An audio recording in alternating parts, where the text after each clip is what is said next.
का सवाल होगा। सवाल क्या है कि रूट में हम जोड़ घटाव गुना और भाग करना सीखेंगे। सिंपली हम लोग जो जो सीधा सीधी गुना था, जोड़ था, घटाव था, हमने सब कुछ सीखा है और सब कुछ मुझे आता भी है, आप सभी को आता है। बचपन से हम लोग वही सीखने आते हैं।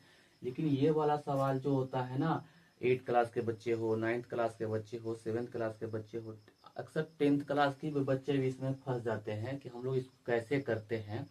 और इसको हम लोग इतनी आसानी से समझ जाएंगे ना कि आपको कभी भी जीवन में दिक्कत नहीं होगा।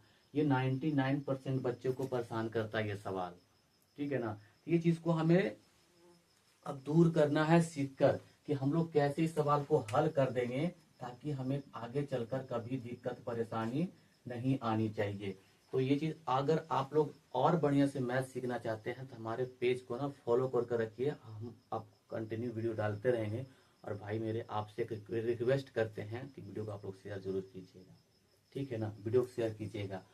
तो यहाँ पे कहा जा रहा है, जैसे आप यहाँ पे क्या है कि 5√7 है और यहाँ पे 2√7 है ना।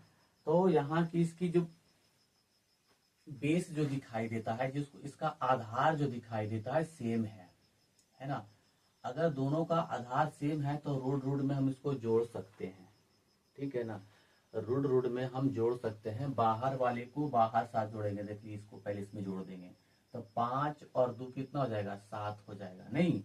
और ये जो सेम इसका है, इसका सेम है, तो सेम सेम को हम उसको उसी टाइप में लिख देंगे कि √7 हो जाएगा, ठीक है ना। √7 हो जाएगा। जैसे अगर आपको इस प्रकार दे देता कि मान लेते कि ये 2 रूट है, ठीक है ना, प्लस में इधर 5 रूट है, तो क्या इसको आपस में हम जोड़ सकते हैं?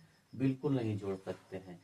जैसे अगर दो गाय है ना, दो गाय हैं और 2 भैंस है, तो क्या दोनों को हम गाय भैंस एक ही में लिख सकते हैं? क्या नहीं लिख सकते। दोनों को अलग अलग हम लोग लिख सकते हैं।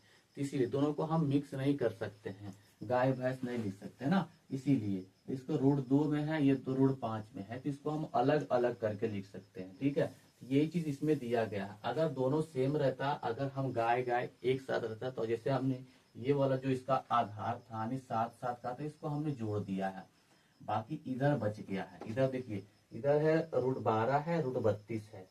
इसको हमें तोड़कर लिखना पड़ेगा, इसको है ना गुणनखंड विधि से। तो इसको हम 12 को इस प्रकार हम तोड़ेंगे पहले। देखिए तो 2 से तोड़ेंगे 6 बार में, फिर 2 से टूटेगा 3 बार में ना, 2 से टूट गया 3 बार के। इसमें इसको अंडर रूट में ही लिखेंगे हम, तो 2 गुने 3 लिखेंगे। अब इसी प्रकार यहाँ प्लस है तो हम प्लस लिख देंगे, ठीक है। अब 32 को तोड़ना है, 32 को तोड़ेंगे, फिर 2 से तोड़ेंगे 16 बार में, 2 से तोड़ेंगे 8 बार में, फिर 2 से तोड़ेंगे 4 बार में, फिर 2 से तोड़ेंगे 2 बार में। तो कितने बार आ गया, 5 बार। तो इसको अंडर रूट में ही लिखना है 5 बार। 2 गुने 2 और सबका ना जोड़ा लगा देना है, सबको जोड़ा लगा देना है।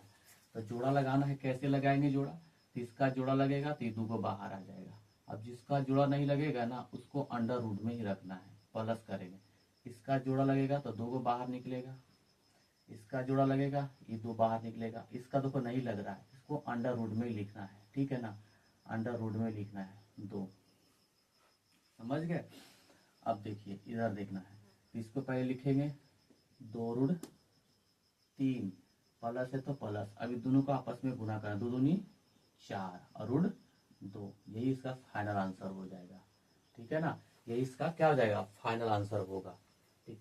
अब देखिए यहाँ पे घटाव वाला है, तो घटाव वाला को भी वैसा ही तोड़ना है। पहले 48 को तोड़ देना है गुणनखंड से, कितने बार में हो जाएगा, 24 दूना 48 हो जाएगा। फिर 2 से तोड़ेंगे 12 बार में, फिर 2 से टूटेगा 6 बार में, फिर 2 से टूटेगा 3 बार में।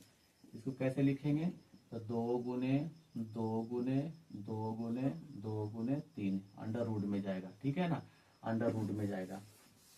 माइनस का साइन है तो माइनस लगा देना है आप सभी को, ठीक है ना, माइनस का साइन तो माइनस लगा देना। अब 27 को तोड़ना है, 27 को तोड़ेंगे पहले 3 से, है ना, 9 तिया 27, फिर 3 से, 3 तिया 9, क्या आ जाएगा, तो 3 गुने 3, ठीक है, 3 गुने 3 हो जाएगा। अब यहाँ से अब इसको ध्यान देना है जोड़ा लगा के बाहर निकालना है। इसका जोड़ा लग गया, 2 आ गया गुना, फिर इसका जोड़ा लग गया, फिर 2 को बाहर आ गया। अब देखिए ये नहीं लग रहा है, इसको रूट में ही रखना है। 3 को माइनस है तो माइनस करेंगे, ठीक। इसका जोड़ा लग गया बाहर, इसका लग गया बाहर आ जाएगा, यानी 3 बाहर आ जाएगा, एक बच रहा है तो ये रूट में रहेगा, ठीक है।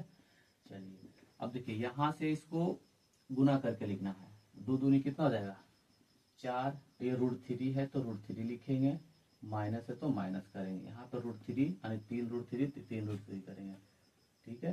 देखिए ये दोनों सेम हो रहा है तो ये घट जाएगा। और 4 में से 3 जाएगा, तो 4 में से 3 जाएगा तो एक ही बचेगा ना भाई, एक बचेगा। तो एक अगर आप ऐसे भी लिख सकते हैं कि 1 और √3, या तो आप केवल √3 लिख सकते हैं, ये भी आंसर आपके लिए सही है, ठीक है ना। आप ऐसे भी लिख सकते हैं।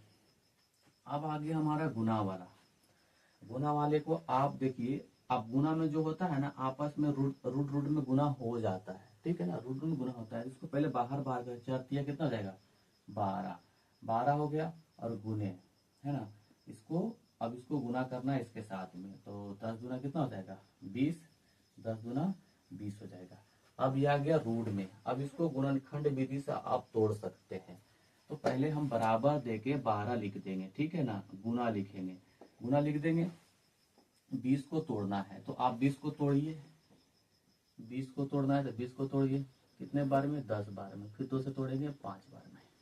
कितना कितना आ गया 2 गुने 5, 2 गुने। अब इसका जोड़ा लगा देना है, तो फिर लिखेंगे 12 और गुने, इसको ना जोड़ा लगा देना है, जोड़ा लगा दीजिए 2 हो जाएगा। अभी बच रहा है तो इसको रूट में रखना है, रूट में हो जाएगा कितना 5। अभी दोनों को आपस में गुना कर देना है, कितना हो जाएगा 24 √5, 24 √5 हो जाएगा। ये इसका फाइनल आंसर है। अब हमारा इसका बात आ गया है, इसको आ गया है, तो इसको कैसे करेंगे हम, इसका जो है कैसे करेंगे, तो जो टूटने लायक रहेगा उसको तोड़ देना है, ठीक है ना। इसको तोड़ा, क्योंकि अगर हम तोड़ेंगे तो 3 दूनी 6 हो जाएगा, इसका जोड़ा तो लगेगा नहीं, तो इसको रूट में रखने देते हैं, ठीक है ना। लेकिन इसका लगता है, जिसका लगेगा उसको तोड़ना भी है, तो 16 को 16 लिख देंगे, है ना, गुने। अब देखो 9 को तोड़ेंगे तो 3 गुने 3 टूटेगा ना, और भागा है तो भागा 4 गुने √6 हो जाएगा। अब जो है इसको बाहर निकालना है, जोड़ा लगाकर इसका जोड़ा लगा देना है, तो 16 और गुने कितना हो जाएगा 3, है ना, 16 गुने 3 हो जाएगा, और 4 √6 हो जाएगा। अब इसको गुना कर देना है, तो 16 कितना हो जाएगा, 16 हो जाएगा 48 भागा 4 √6। हाँ, 12 चौका कितना होता है 48, तो 12 चौक कितना हो गया 48 हो गया, नहीं 12 चौक 48 हो गया। तो 12 भागा में है, इसको तो ऐसे लिख सकते हैं ना कि 12 और बटा का √6 हो जाएगा, नहीं, क्योंकि अगर भाग में है तो इसको बटा में तो हम लिख सकते हैं ऑलमोस्ट, ठीक है ना, लिख सकते हैं। तो हर का परिमेयकरण लिख कर सकते हैं, तो हर का परिमेयकरण करते हैं तो √6 से ऊपर भी गुना करेंगे और √6 से नीचे भी गुना करेंगे। अब इसको जब हम गुना करेंगे तो कितना आ जाएगा, है ना, इसको जब गुना करेंगे तो 12 और √6 आ जाएगा बटा में। जब रूट में गुना करते हैं जो संख्या दिया था वही बाहर निकलता है, इसको कटा देंगे कितने बार में 2 बार में। इसका फाइनल आंसर जो हो जाएगा 2 रूट कितना हो जाएगा 6। ये इसका फाइनल आंसर है जी। अगर आपको ये चीज समझ में आ गया होगा तो वीडियो को लाइक करके शेयर कीजिएगा जी, ठीक है। चलिए मिलते हैं नेक्स्ट वीडियो।